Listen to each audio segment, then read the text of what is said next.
Ndugu washiriki, ndugu wajumbe, ninapoelekea kuhitimisha hotuba yangu, naomba nitumie fursa hii kuwasihi kuendelea kusimamia misingi ya haki, usawa, uwazi, hususan wakati wa majadiliano na utatuzi wa masuala yanayohusu chama chenu. Endeleeni kufanya kazi kwa bidii, kwa uadilifu na uwajibikaji ili kuwaletea maendeleo wananchi wa Tanzania na hususan wanachama wenu. Nimejulishwa pia mtakuwa na uchaguzi. Nataka niwatakieni kila laheri kwenye uchaguzi huu mnaouendea. Nataka niwaombe walimu wa Tanzania na wajumbe wa mkutano mkuu. Chaguzi ni tukio la mara moja baada ya miaka 5. Lisiwagawanye ukakivunja chama chenu. Ninafahamu uchaguzi unapokamilika kuna kazi kubwa ambayo inatakiwa kufanyika kuunganisha makundi. Niwaombe wale mtakaoshinda msiwanange mtakaowashinda. Tena kwa maneno ya upambe tumewapiga. Hakuna aliyepigwa, ni chama kinahitaji kupata viongozi.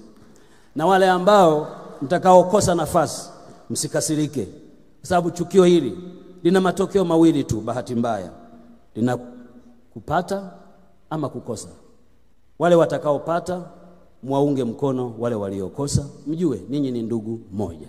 Na wale mtakaokosa muwasapoti wale watakaopata ili mjenge chama chenu. Ndugu zanguni, chaguzi mara nyingi huacha makovu. Ziko taasisi nimeziona kwa umri wangu, na mimi sina umri mdogo sasa, nina umri ambao umesogea kidogo. Nimeona mengi na nimesoma mengi. Nimeona ziko taasisi ambazo baada ya uchaguzi wanashindwa kubeba kile kitu kinachoitwa the election shock, yani mtikisiko wa uchaguzi. Wanabaki na makundi.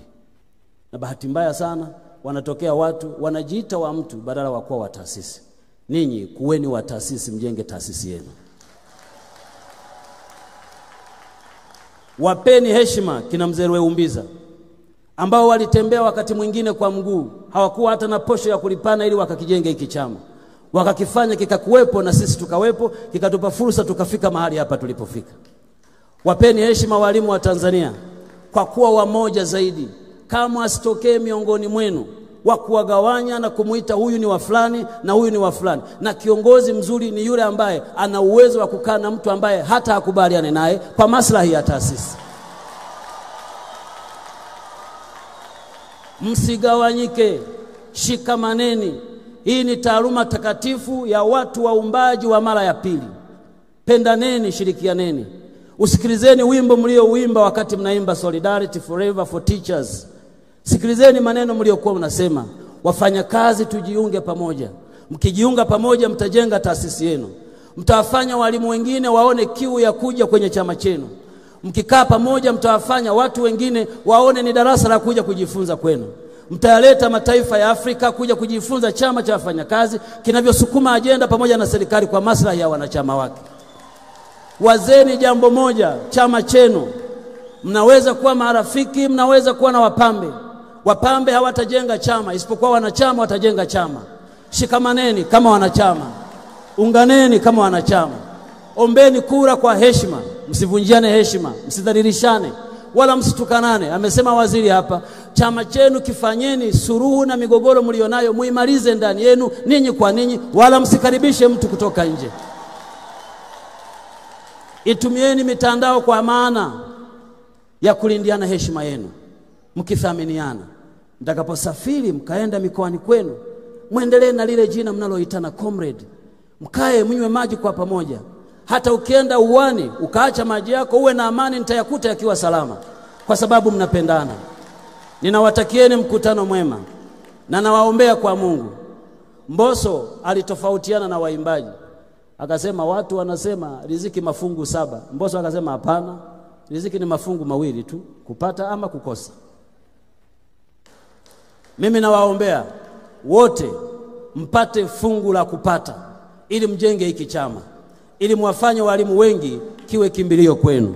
Ninawatakieni kila laheri na nawaombea kwa Mungu kwamba kila wakati mtakapokuwa mkikaa kama walimu, mjue mwana taaluma mmoja alisema, mwalimu bora ni yule aliyeacha alama kwa wanafunzi wake, si darasani pekee bali katika maisha yake yote. Tukubali kuwa wote tulioko hapa kuna walimu waliacha alama kwenye maisha yetu. Tuendelee kuwaenzi walimu wetu kwa kufanya ualimu kuwa taaluma ya heshima, kwa kufanya chama hiki kuwa chama chenye umoja. Tutakaposimama na kusema solidarity forever, iwe forever for solidarity. Let walimu wote wakutane kwenye jumuiya hii kama watu wa aina moja. Baada ya kusema hayo na baada ya kuzungumza mengi, niwatakieni kila laheri kwa niaba ya Dr. Samia Suluhu Hassan, Rais wa Jamhuri ya Muungano wa Tanzania, kwa mkutano wenu huu mlionao. Ninaamini mtakaporudi nyumbani, naombea kwa Mungu mrudi kwa salama. Wale mlioacha familia zenu mkawasalimie, na wale ambao mmekuja na familia zenu muendelee kufurahi kuwepo Dodoma. Nawatakia kila laheri uongozi mpya utakaoingia na uongozi ambao unaendelea kuwepo. Nikiri kusema kuwa mmeandaa mkutano mzuri. Hongereni na watakieni kila laheri. Na baada ya kusema hayo mengi, kwa niaba yake yeye mwenyewe Dr. Samia Suluhu Hassan, naomba kutamka kuwa mkutano wa 7 wa Chama cha Walimu Tanzania wa mwaka 2025 nimeufungua rasmi, na asanteni kwa kunisikiliza. Haya, tusimame wote. Makofi na vigeregere.